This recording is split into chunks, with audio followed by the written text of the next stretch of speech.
মন থেকে একটু জিকির করেন আল্লাহ আল্লাহ আল্লাহ আল্লাহ আল্লাহ আল্লাহ আল্লাহ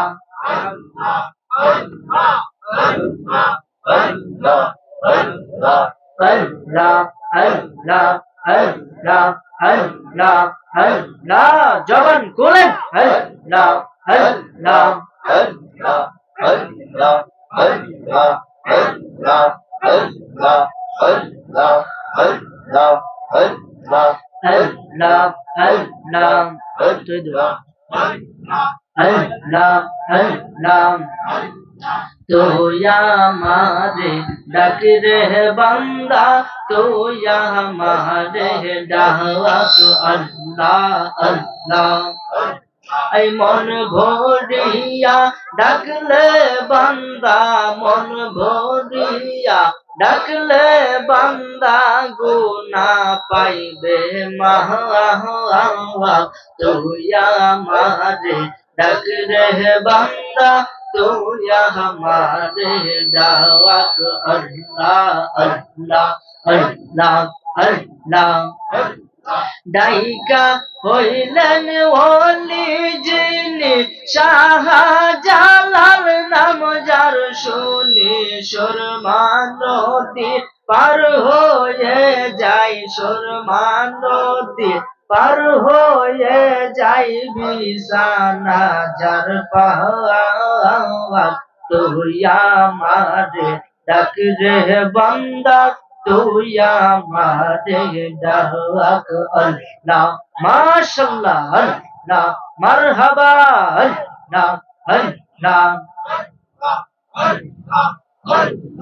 ডাইকা ওলি হইলেন যিনি গাউসুল আজম নাম যার শুনি বেলায়েতের আলো দিজে বেলায়েতের আলো দিয়ে উজ্জ্বল হয় বাগদাদ তুই আমারে ডাক রে বান্দা তুই আমারে ডাক আল্লাহ আল্লাহ আল্লাহ আল্লাহ আল্লাহ ইশকে রাসূল ইশকে খুদা কুরআনে বলে যে আমার জীবন ধন্য হইতো নবীকে পাইলে ইয়া আল্লাহ আল্লাহ আমার জীবন ধন্য হইতো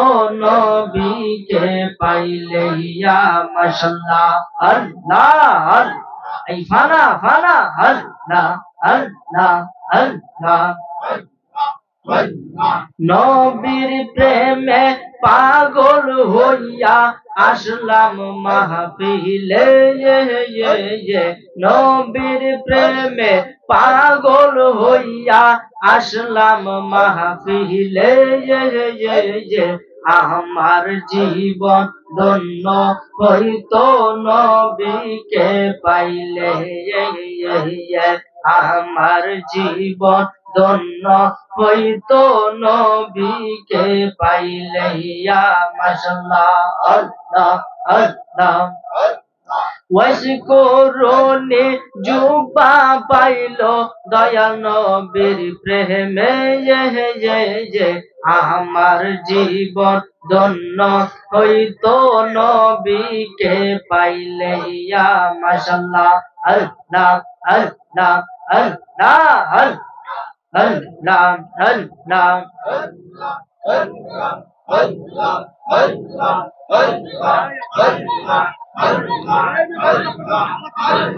লা ইলাহা ইল্লাল্লাহ মুহাম্মাদুর রাসূলুল্লাহ সাল্লাল্লাহু আলাইহি ওয়াসাল্লাম উচ্চ আওয়াজে বলি আলহামদুলিল্লাহ আর একটু মায়া সুরে বলি আলহামদুলিল্লাহ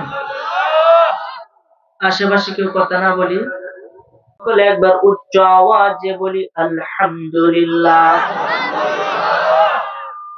সমস্ত প্রশংসা সেই মহান আল্লাহ তাআলার দরবারে যিনি আপনাকে আমাকে বিভিন্ন কাজ থেকে পৃথক করে আজকের এই চন্নগাঁও নয়াহাটি মাহফিলে আসার মতন বসার মতন তৌফিক দিয়েছেন, এজন্য আবারও মালিকের দরবারে শুকরিয়া আদায় করি, বলি আলহামদুলিল্লাহ।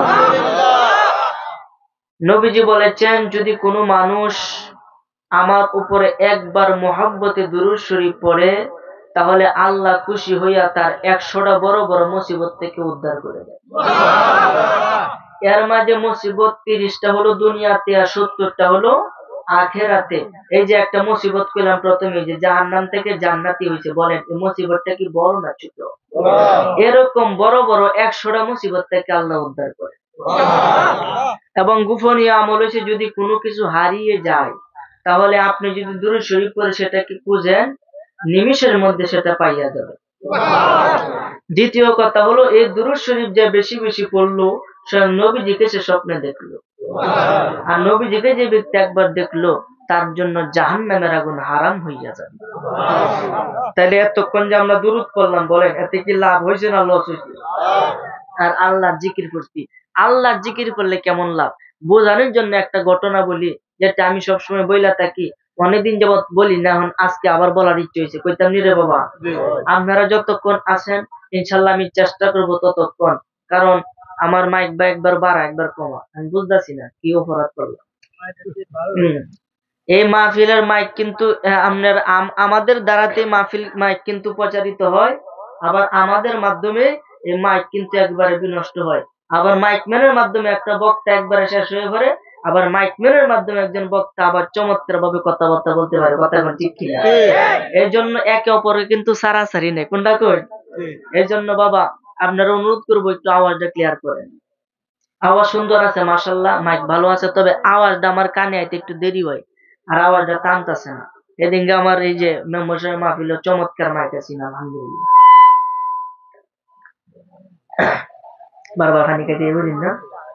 যা, এক মহিলা তার একটি মাত্র সন্তান, এক মহিলা তার একটি মাত্র সন্তান, বলেন এই সন্তানের আদর বেশি না কম? সন্তানের বয়স হলো 18 বছর। কত বছর? বোঝার জন্য বলতেছি 18 বছর। কিন্তু দুঃখের বিষয়, এই সন্তানটা 18 বছরের ভিতরে তার মাকে একদিনও মা করে ডাক দিয়েছে। তার কি মার মনে কি দুঃখ কি কম না বেশি? অনেক বেশি। আজকে যদি ওই ছেলেটা মাহফিলে থাকতো, মাহফিলে থাকার পরে যদি রাত্রে 12টার পরে মাহফিল শেষ করে তাবারুক নিয়ে যদি বাড়িতে গিয়া ঘরের দরজার মধ্যে এভাবে শব্দ করতো, মা যদি খুলতো, তখন যদি বলতো মা, ও মা আমি তো মাহফিল থেকে আইছি, বলেন মার মনে কি খুশি হইতো না বেজার হইতো? মা দেখবেন এমন খুশি, খুশিতে আজফরসি ঘরে গিয়া দেখবেন অনেক মহিলাদেরকে ঘুম থেকে উঠাইবো, তার চাচারে উঠাইবো, চাচেরে উঠাইবো, উঠাই বলবো বাবারা উঠো, আজকে 18 বছর পরে আমার সন্তান আমাকে মা বলে ডাক দিয়েছে। কি কমু খালাম্মা, কি কমু শাশি আম্মা, 18 বছর পর্যন্ত আমার ছেলের আমি পারলাম, একদিন আমাকে মা করে ডাক দিছে না। আজকে না জানি কোন হুজুরে ওয়াজ শুনে আমাকে মা বলে ডাকার ইচ্ছা করলো, মা বলে ডাকার ইচ্ছা করলো। বাবা রে, মায়েরা রে, আমার মনে আজকে এতটুকু খুশি হয়েছি যে একটা ডাক দেওয়ার বদলতে আমি 18 বছরের দুঃখ এক ডাকে ভুলে গেলাম।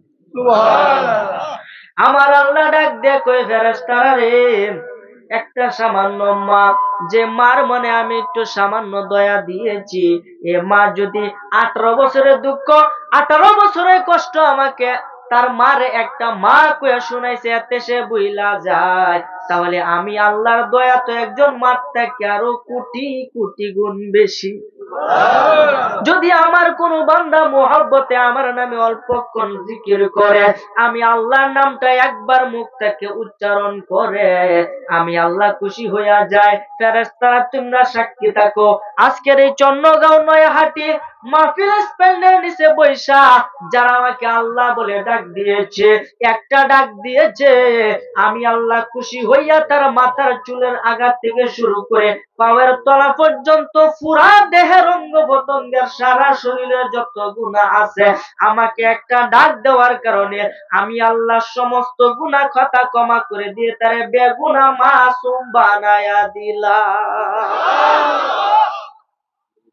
আচ্ছা, এইভাবে আল্লাহর ক্ষমা দেওয়ার ক্ষমতা আছে না? আচ্ছা, আল্লাহ যদি আমরা বেহেরে মাফ করে দেয়, আল্লাহর কি কিছু লস হইব? আর আমরা সবাই যদি জাহান্নামে দেয়, আল্লাহর কি বিন্দু পরিমাণ লাভ হইব? আল্লাহ আপনার আমারে বানাইয়া এই পৃথিবী দিছে, পাঠাইয়া পরীক্ষা স্বরূপ খাতা কলম ম্যাডাম স্যারেরা দিছে, প্রশ্ন দিছে যে তুমি যা শিখছো 1 বছরে এটা লেখো। সুবহানাল্লাহ বলে।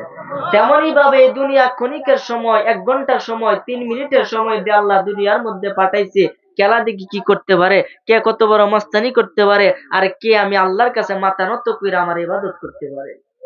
যে ব্যক্তি করবো ইবাদত, সে ব্যক্তি কবরে ফাঁস, আর কবরে যে ব্যক্তি ফাঁস করবো, বাকি সব মঞ্জিল তার জন্য সহজ হইয়া যাবে। তো সেই জন্য সে আল্লাহকে ডাকার বাসনা কি অন্তরে আছে না নাই? তাহলে আসুন সে আল্লাহকে একটু ডাকি, যে আল্লাহকে ডাকলে সমস্ত গুনাহ খাতা ক্ষমা হয়ে যায়। যেহেতু আমরা গুনাহগার, আসুন সে গুনাহগুলো একটু ক্ষমা করে উচ্চ আওয়াজে